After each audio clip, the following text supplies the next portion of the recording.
दोस्तों नमस्कार। दोस्तों, क्यों है रेड सी के अंदर युद्ध के हालात? क्यों भारत लगातार वहां पर अपनी नौसेना को तैनात कर रहा है? क्या है भारत के लिए रेड सी के आर्थिक मायने और किस तरीके से ये युद्ध जुड़ा हुआ है इजराइल और हमास युद्ध से? और अगर यह युद्ध लंबा चलता है तो पूरी दुनिया की जो अर्थव्यवस्था है उसके ऊपर इस युद्ध का क्या असर पड़ सकता है? साथियों, हम सबसे पहले अब शुरुआत करते हैं कि रेड सी के अंदर वर्तमान के अंदर क्या हालात बने हुए।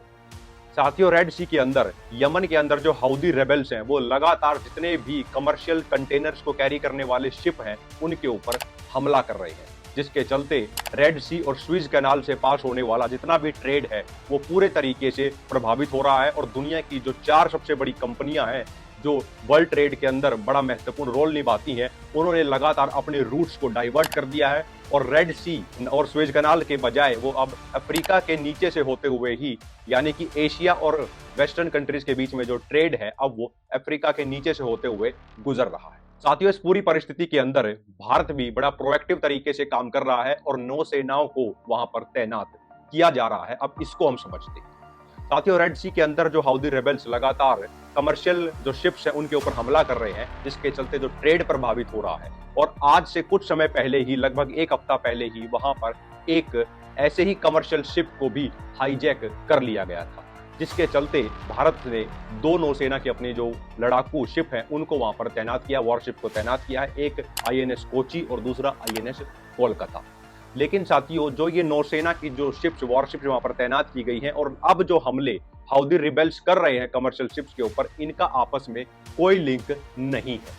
उसका लिंक इसलिए नहीं है साथियों कि लगभग 1 हफ्ता पहले मोल्टा फ्लैग्ड एक कमर्शियल शिप को सोमाली पायरेट्स ने हाईजैक कर लिया था और उसको रेस्क्यू करने के लिए भारत ने दुनिया के अंदर सबसे पहला कदम उठाया था और उस शिप को उनसे रेस्क्यू करवाया था। यानी कि भारत की जो नौसेना की जो शिप्स वहां पर वॉरशिप्स तैनात हैं, वो जो रेड सी के अंदर सोमाली पायरेट्स लूटपाट करते हैं उसको रोकने के लिए है, ना कि वर्तमान के अंदर जो हाउदी रिबेल्स जो हमला कर रहे हैं उनके साथ किसी प्रकार का कोई टकराव पैदा करने। साथियों, हाउदी रिबेल्स को लेकर और जिस तरीके से वो हमले कर रहे हैं उनको रोकने के लिए लगातार 10 देश अपना एक कोएलिशन बना चुके हैं और हाउदी रिबेल्स को वो टक्कर देने की कोशिश कर रहे हैं। अब यहीं से एक नया सवाल पैदा होता है कि हमास और इजराइल का जो युद्ध चल रहा है इतने लंबे समय से, उसका रेड सी से क्या ताल्लुकात रखता है और हाउदी रिबेल्स अब उसमें क्या भूमिका निभा रहे हैं। साथियों, जिस तरीके से लंबे समय से इजराइल और हमास का युद्ध चल रहा है, तो इजराइल ने हमास के को क्लियर कट तरीके से ये कहा है कि गाजा के पूरे क्षेत्र के अंदर किसी भी प्रकार का खाना और दवाइयों का अब एक्सेस इजराइल नहीं होने देगा। तो इसी बात का विरोध करते हुए अब हाउदी रिबेल्स, जिसको ईरान बैक करता है, उन्होंने कमर्शियल शिप्स के ऊपर हमला करना शुरू कर दिया है। और हाउदीज का ये कहना है कि जब तक इजराइल गाजा के अंदर दवाइयां और जो खाद्य पदार्थ हैं उनको नहीं जाने देगा, हम इसी तरह से एक स्ट्रेटेजिक तरीके से इन शिप्स के ऊपर हमला करते रहेंगे। वहीं इजराइल लगातार हमास को ये कह रहा है कि या तो उन्हें सरेंडर करना होगा या फिर अपनी जान को गंवाना होगा। यानी कि जो वहां पर तनाव है वो अब हमें रेड सी के अंदर भी लगातार देखने को मिल रहा है।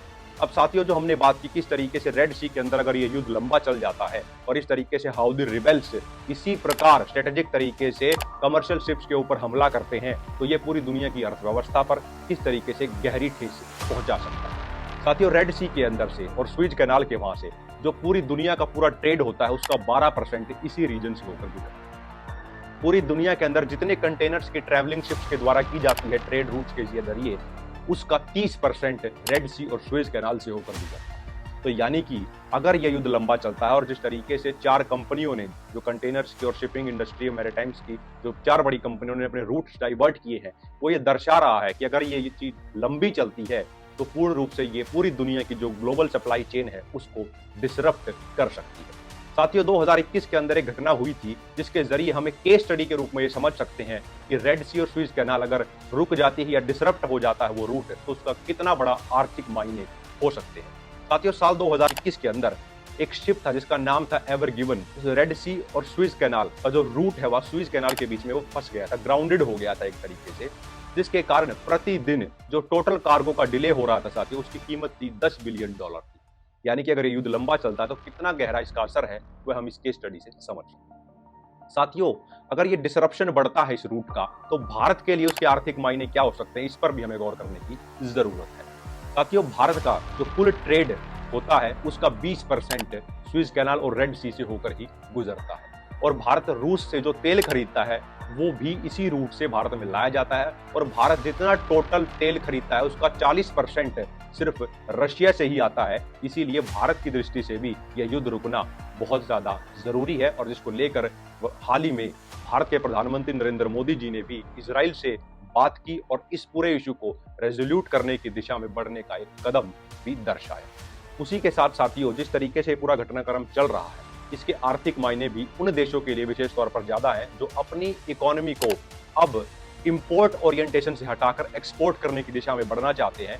भारत भी उनमें से एक देश है, क्योंकि अगर ये ट्रेड रूट डिसरप्ट होता है या इसमें कुछ समस्याएं लंबे समय तक चल जाती है, तो जब कंपनियों को लंबा रूट लेना पड़ेगा तो उसके कारण जो पूरा शिपिंग कॉस्ट है वो भी हमें बढ़ती हुई नजर आएगी, जिसके कारण एक्सपोर्ट्स के ऊपर हमें एक बड़ा डैमेज देखने को मिलेगा। और भारत भी अब जिस तरीके से थोड़ा एक्सपोर्ट करने की दिशा में धीमे धीमे बढ़ रहा है, इसलिए भारत के एक्सपोर्टर्स को भी इसका बड़ा नुकसान हो सकता है। और एक्सपर्ट्स के हिसाब से जो शिपिंग कॉस्ट है उसमें लगभग 40% का इजाफा हो सकता है, जिस तरीके से यहाँ पर रेड सी और स्विस कैनाल के अंदर हालात वर्तमान के अंदर बने हुए। लेकिन साथियों, इसमें भारत की दृष्टि से एक और पहलू को देखने और समझने की जरूरत है कि हाउदीज जो है वो यमन में है और इसको बैक किया जाता है ईरान के द्वारा। साथियों, साल 2015-16 के समय में लगातार हाउदीज के ऊपर बॉम्बिंग की जा रही थी सऊदी अरेबिया के द्वारा, और जिसको पीछे से कहीं ना कहीं अमेरिका भी बैक कर रहा था। उस बॉम्बिंग के समय भी भारत ने एक न्यूट्रल स्टांस दिखाया था, और भारत और यमन के जो संबंध है वो बहुत दशकों से बहुत अच्छे हैं। और हाउदी रिबेल्स जो ये काम कर रहे हैं, जो लगातार शिप्स के ऊपर अटैक कर रहे हैं, वो बैक्ड ईरान के द्वारा की जाती है। और भारत और ईरान के संबंध भी बहुत अच्छे हैं, जिसके चलते भारत को एक सहूलियत कहीं ना कहीं मिल सकती है कि भारत का सामान जिन शिप्स में हो वो शिप्स वहां से इजीली क्रॉस कर जाएं, क्योंकि हाउदी रिबेल्स जो अटैक कर रहे हैं वो स्ट्रेटेजिक तरीके से कर रहे हैं। वो ऐसा नहीं कर रहे हैं कि हर शिप के ऊपर ही उनके द्वारा अटैक किया जा रहा है। लेकिन अंत में सबसे महत्वपूर्ण बात यही है कि युद्ध किसी भी रूप में नहीं होना चाहिए। साथियों, ये है पूरे की पूरी वर्तमान के अंदर रेड सी की परिस्थिति और इसके आर्थिक मायने और भारत के ऊपर इसका असर। साथियों, अगर आपको इन्फॉर्मेशन अच्छी लगी हो तो कमेंट सेक्शन में अपना फीडबैक जरूर दें। आपने हमें सुना उसके लिए बहुत बहुत धन्यवाद। जय हिंद।